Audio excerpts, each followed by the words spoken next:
오늘의 말씀은 마태복음 6장 19절로 21절까지 말씀입니다. 마태복음 6장 19절로 21절입니다.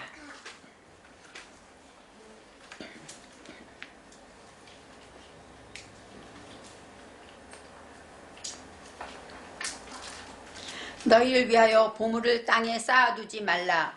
거기는 좀과 동록이 해하며 도적이 구멍을 뚫고 도적질 하느니라. 오직 너희를 위하여 보물을 하늘에 쌓아두라. 거기는 좀이나 동록이 해하지 못하며 도적이 구멍을 뚫지도 못하고 도적질도 못하느니라. 내 보물 있는 그곳에는 내 마음도 있느니라. 아멘. 오늘의 말씀의 제목은 보물을 하늘에 쌓아두라입니다.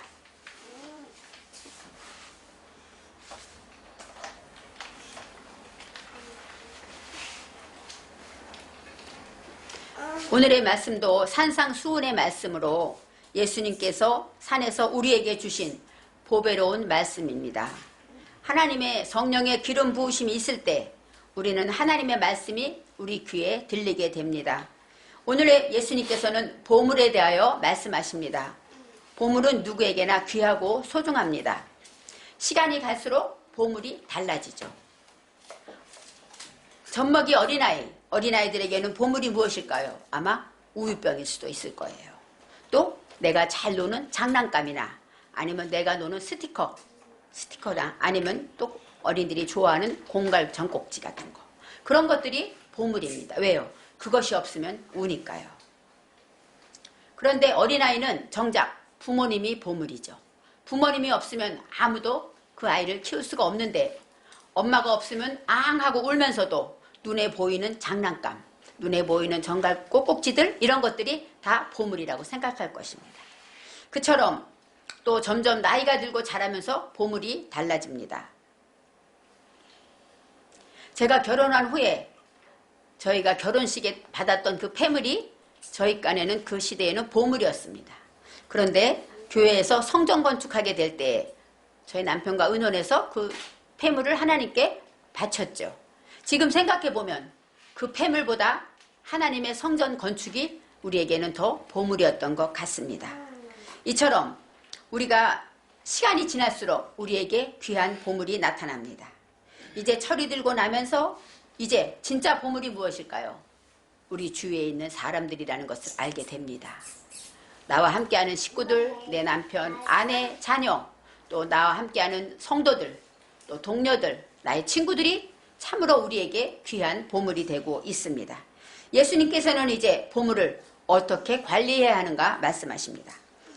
19절 말씀에 너희를 위하여 보물을 땅에 쌓아두지 말라.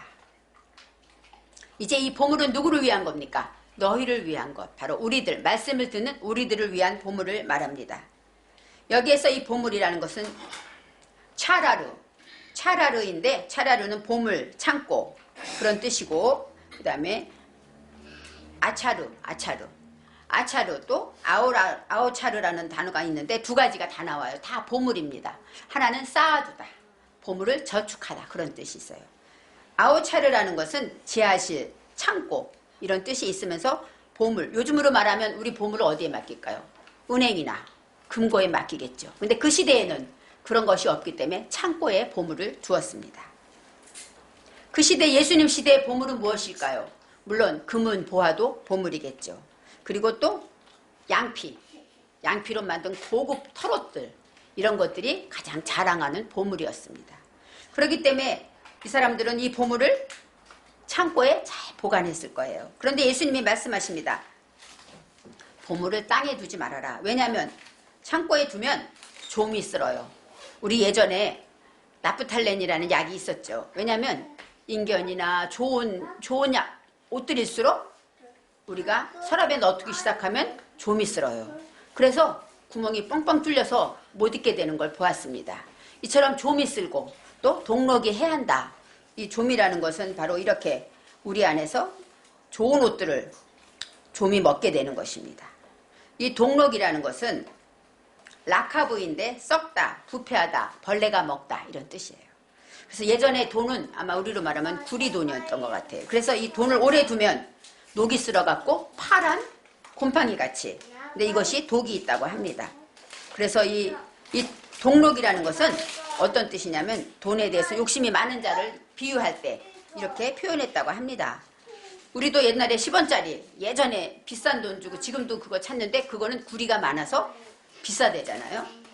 그것처럼 땅에 보물을 쌓아두면 그런 일이 있다. 예수님이 말씀하시고, 두 번째로는 또 도둑이 있어서 도둑이 구멍을 뚫고 도적질을 한대요. 예수님 시대에는 집을 지을 때 흙벽돌로 집을 지었기 때문에 구멍을 뚫어서 벽돌을 뚫어서 도적질을 했다고 합니다. 요즘 시대로 말하면 마스터 키가 있고 금고나 열쇠가 있겠죠. 예수님이 그런 얘기를 할 때 듣는 사람들이 그래 맞아 우리 집에도 구멍을 뚫고 도둑이 들어온 적이 있어 하고 공감했을 것입니다. 이렇게 이 도둑질하다라는 것은 까바르인데 바로 어떤 뜻이 훔치다, 살그머니 가져가다, 파헤치다, 해치고 가다 이런 뜻이 있습니다.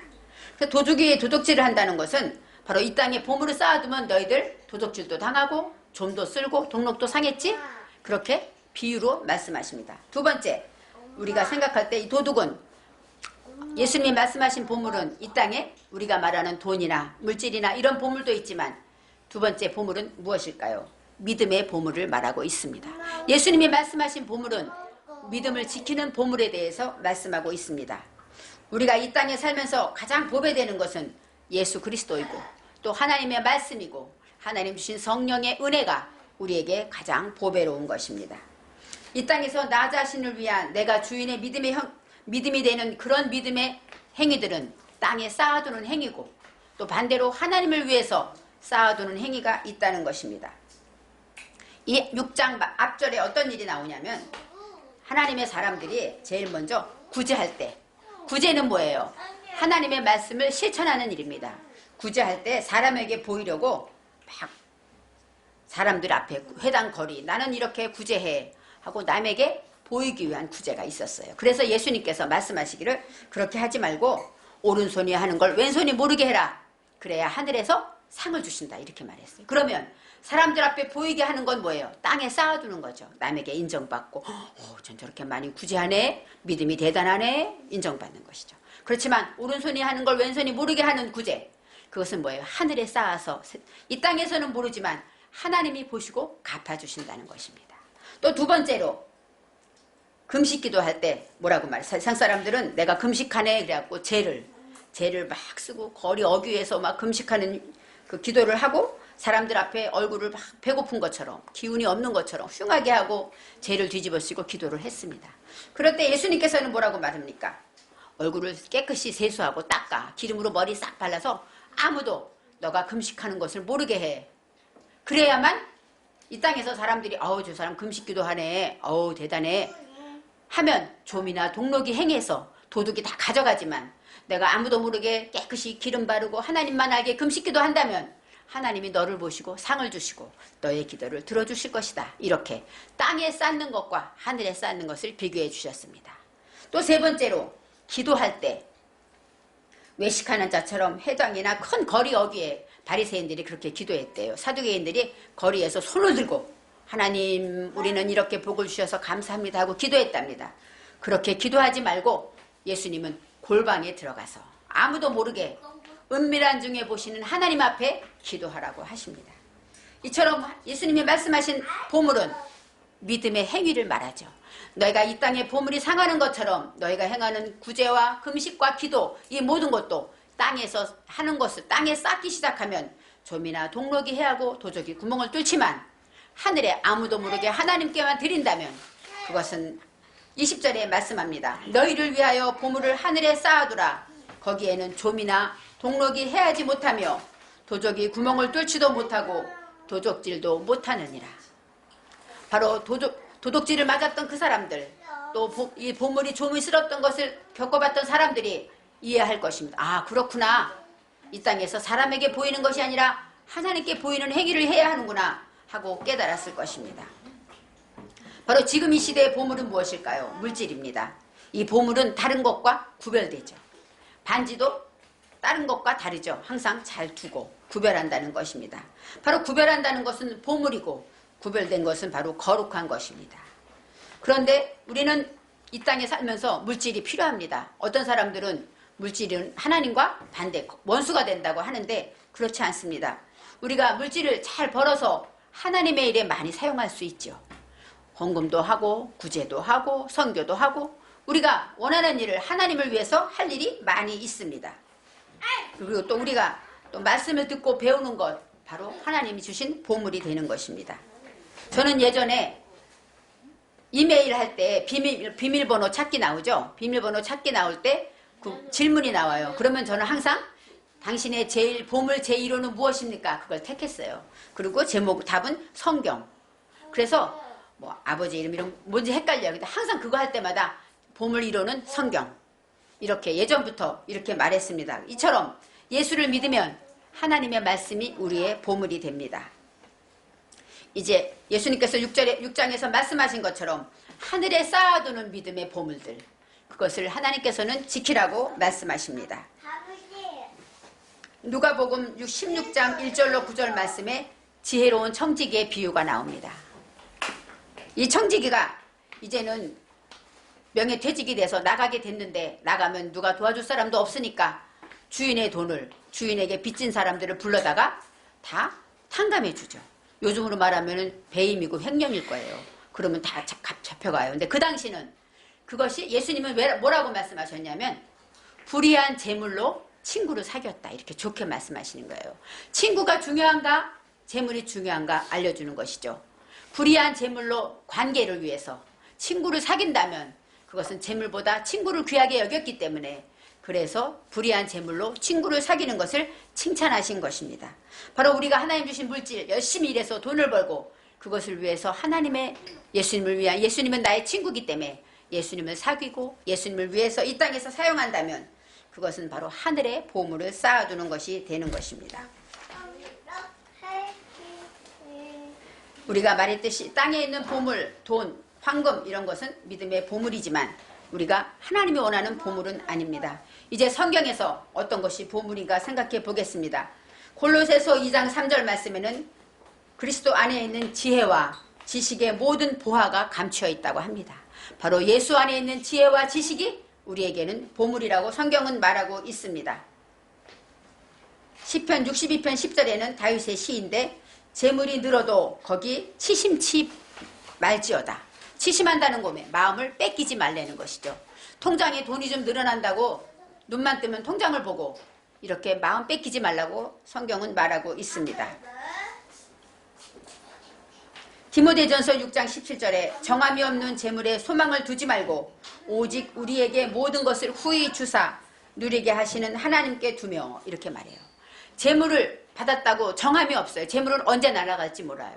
그런데 거기에 마음 뺏기지 말고 이 재물을 언제나 주실 수 있는 나에게 후히 주시는 하나님께 두라는 것입니다. 이제 잠언 22장 4절로 5절 말씀에 재물에 대해서 하나님은 이렇게 말씀하십니다. 부자가 되기에 애쓰지 말라고 하십니다. 우리가 부자가 되기를 원하죠. 하지만 믿음의 부자가 되면 세상의 부자도 되는 것입니다. 왜요? 하늘의 부자이기 때문에 하나님이 채워주시는 것입니다.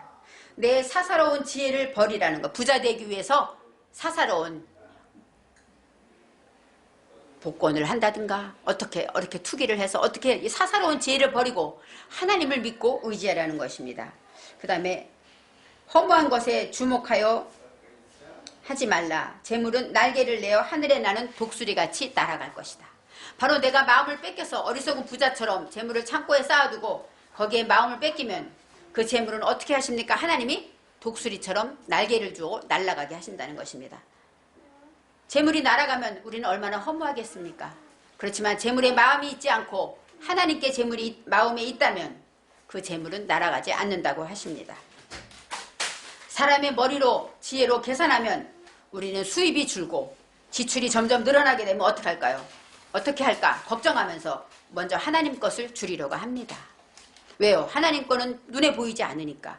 그렇지만 하늘에 쌓아둔다는 믿음을 가지게 되면 하나님 것을 줄이지 않고 사용하게 될 때 하나님이 채워주시는 역사가 있다는 것을 알아야 합니다.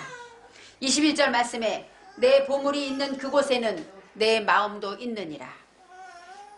이제 21절 맨 앞에 키라는 단어가 나옵니다. 키는 뭐예요? 왜냐하면, 왜 하늘에 쌓아두라고 예수님이 말씀하십니까? 왜냐하면 보물이 있는 그곳에 내 마음도 있기 때문이라는 것입니다. 예수님이 가장 원하는 것은 우리의 보물이 아니라 우리의 마음인데, 우리의 마음을 가지고 와야 되는데 그 마음이 보물이 있는 곳에 있기 때문에, 우리 마음이 하늘에 있으려면 우리의 보물도 하늘에 있어야만 우리의 마음이 하늘에 있다는 것입니다. 이 마음이라는 것은 바로 하나님이 우리 마음의 주인이십니다. 또 마음은 하나님이 우리 안에 거하시는 장소입니다. 그래서 마음이 하나님은 가장 귀하다고 말씀하십니다. 내 보물이 있는 그곳에 내 마음도 있느니라 하고 말씀하실 때, 여기서 내 마음도 하고 이 그곳 할 때 막 쿰이 나옵니다. 이 쿰이라는 것은 어떤 뜻이냐? 일어나다, 서다, 성취하다, 부활하다, 이런 뜻이 있어요. 그러니까 하나님의 내 안에 보물이 있는 곳에서 내가 일어나야 한다는 것입니다. 내가 하나님의 말씀을 듣고 성취하고 박차고 일어나야 한다는 것입니다. 이제는 우리가 하나님이 보물이 있는 곳에 마음이 있는 것이 당연하기 때문에 하나님은 우리의 마음을 원하시는 것입니다. 그래서 우리 마음이 계신 곳, 하나님이 우리 마음 안에 거하고 싶어서, 우리 마음에 온전히 계시고 싶어서 하나님은 보물을 하늘에 쌓아두라고 하시는 것입니다. 이제 이 시간 예배드리는 시간에, 말씀을 듣는 시간에 내 눈이 어디에 있습니까? 핸드폰에 있습니까? 내 자녀에게 있습니까? 아니면 친구들 생각하고 있습니까? 바로 그것이 보물입니다. 그래서 핸드폰에 있다면 세상 지식이, 세상 정보가 하나님보다 보물이라는 것이죠. 우리는 아닙니다 하는데 우리의 행위는 보여주는 것이죠. 어린아이가 볼 때는 장난감이 보물인 것 같지만 그의 행위는 뭐예요? 엄마가 최고죠. 그것처럼 우리는 하나님을 믿을 때, 나는 믿음이 있어요 하지만 하나님 보실 때 너의 행위는 이 땅에 있구나, 하나님은 보실 것입니다. 그래서 우리는 하나님 앞에서 마음에 쌓은 그 보물에 대해서 생각해야 합니다. 하나님이 원하시는 마음은 어떤 마음일까요? 첫째, 겸손한 마음, 내 몸을 낮추고 또 지나치게 너무 겸손하고 비굴할 것이 없습니다. 또 하나님이 보실 때 교만한 것은 사람의 낯을 보고 높은 사람이라고 절절매는 거, 이것 교만한 것입니다. 또 하나님을 믿는 사람은 하나님을 두려워해야지 높은 사람을 두려워하면 안 됩니다. 그래서 진정 그 높은 사람, 나보다 높은 사람에게는 예의를 갖추어야 합니다. 목사님이라고 절절매고 또 상사라고 절절맬 것이 아니라 인정하고 존경하고 예의를 갖추는 것, 그것이 믿는 자들이 해야 하는 마음의 겸손입니다. 두 번째 우리가 가져야 할 마음은 참회하는 마음, 깨끗한 마음을 가져야 합니다. 나를 항상 하나님 앞에 나의 죄를 깨닫고 부끄러워하며 내가 이러지 말아야지 하고 항상 하나님을 향하여 마음을 비우고 하나님의 말씀으로 채우는 자, 그런 마음을 하나님은 원하십니다. 에베소서 3장 17절 말씀에 믿음으로 말미암아 그리스도께서 너희 마음에 계시게 하옵소서. 너희가 사랑 가운데서 뿌리가 박히고 터가 굳어져서 하나님의 충만이 너희에게 충만하시기를 구하노라. 예수님께서 우리 마음에 오실 때 우리는 사랑 가운데 뿌리가 박히고 믿음의 터가 굳세어지므로 이제는 하나님의 말씀으로 충만해진다는 것입니다. 에스겔서 36장 26절의 말씀에 새 영을 너희 속에 두고 새 마음을 너희에게 주되. 보세요. 새 영은 뭐예요? 핫다시 베르하우입니다. 바로 새로운 영, 하나님의 말씀으로 거듭난 영을 말하죠. 너희 속에 새 마음을 주신다고 하십니다. 땅에 있는 마음이 아니라 하늘에 쌓아둔 그 새로운 마음, 그 마음은 바로 레브 핫다시입니다. 레브 핫다시라는 것은 새 마음인데, 이 새 마음을 줄 때 어떻게 되느냐? 새 마음을 받게 되면 너희 육신에서 굳은 마음을 제하고, 여러분 마음은 어디에 있습니까? 우리 육신에 있습니다. 아무리 해도 우리 안에 마음이 있기 때문에 육신의 굳은 마음을 제해야 한다는 것입니다. 하나님의 성령으로 우리에게 새 마음을 주시는 이유는 우리 육신 속에 있는 마음의 굳은 마음은 어떤 마음이냐? 레브하 아벤. 아벤은 뭐예요? 돌 같은 마음이에요. 돌 같은 내 마음 곧 녹여주소서. 그 찬송처럼 돌같이 굳어진 그 마음을 제하고 없애고 부드러운 마음을 주신다고 하십니다. 이 부드러운 마음은 어떤 뜻일까요? 레부 빠샬입니다. 빠샬. 이 레부, 마음은 마음인데, 내 육신의 마음인데 돌같은 마음이 아니라 부드러운 마음. 이 빠샬은 어떤 뜻이냐? 부드럽다, 살, 육체, 또 좋은 소식, 그런 뜻입니다. 부드러운 마음은 어떤 마음이 되어야 될까요? 하나님의 말씀으로 만들어진 마음을 말하죠. 복음으로 만들어진 마음을 말합니다. 이 빠샬이라는 것은 내 속의 무지들이 다 구속되어지고 하나님의 말씀으로 새롭게 되어질 때 바로 부드러운 마음을 갖게 되는 것입니다. 이제 우리가 하나님의 말씀 안에 이렇게 내 속에 있는 모든 것들을 새롭게, 이 새롭다라는 것, 바로 핫다시인데 바로 어떤 것이냐면 옛사람을 벗어버려야 한다는 것입니다. 우리에게 옛사람은 누구나 있습니다. 그런데 어떤 사람일까요? 잠자는 사람입니다. 내 안에 잠자고 깨닫지 못하고 그대로 주저앉아 있는, 어두움에 있고 나쁜 버릇을 버리지 못하는 잠자는 그 마음을 어떻게 벗어버리라고 말씀하십니다. 그 다음에 새로워지는 의미는, 방법은 어떤 방법일까요? 예수님의 피로, 히브리서 10장 19절로 20절 말씀에 예수님의 피로 죄사함을 받음으로 우리는 새로워져야 합니다. 그 다음에 결과는 어떻게 됩니까? 새로워지게 되면 우리는 무엇이 될까요? 골로새서 3장 9절로 11절 말씀에 이전 것은 지나가게 되는 것이죠. 옛 것은 통과되는 것입니다. 예전에 내가 죄를 짓고 예전에 게을렀던 것, 예전에 도박하고 예전에 남을 미워했던 그런 것들이 보혈로 새로워질 때 우리는 다 통과돼서 하나님의 새로운 사람으로 거듭나는 것입니다. 이제 오늘의 말씀처럼 너희를 위하여 예수님은 보물을 하늘에 쌓아두라고 하신 그 이유는 우리 마음을 얻기 위해서라는 것입니다. 우리가 보물을 땅에 쌓아둔 자는 그 마음도 땅에 있을 수밖에 없고, 하늘에 하나님의 말씀대로 비우고 깨끗하게 말씀으로 하늘에 쌓아둔 자는 그 마음이 하늘에 있기 때문에 하나님은 주시는 놀라운 성령 충만함으로 오늘의 말씀처럼 부드러운 마음을 받을 수가 있다는 것입니다. 그 부드러운 마음에 씨를 심을 때 30배, 60배, 100배의 결실을 맺는 것 저와 여러분이 알기 때문입니다. 기도하겠습니다. 하나님, 이 땅에 우리는 보물을 땅에 쌓아두는데 예수님은 하늘에 쌓으라고 하십니다. 바로 하늘에 쌓는다는 것이 이렇게 하나님 앞에 믿음의 행위를 하고 겸손하고 또 하나님과의 비밀을 가지고 하나님만 의뢰하며 하나님을 우선할 때 땅에 쌓아두는 것이 아니라는 것을 알았습니다. 하나님, 우리의 마음이 어디 있을까요? 땅에 있을까요? 하늘에 있을까요? 우리는 아무리 하늘에 있다고 하여도 우리 행위가 땅에 있는 것을 고백하지 않을 수가 없습니다. 우리를 불쌍히 여기시사 굳은 마음을 제하시고 부드러운 마음을 주셔서 주님이 동행하고 날마다 함께 하시는 행복한 하루가 될 수 있도록 축복하여 주옵소서. 감사드리며 예수님의 이름으로 기도합니다. 아멘.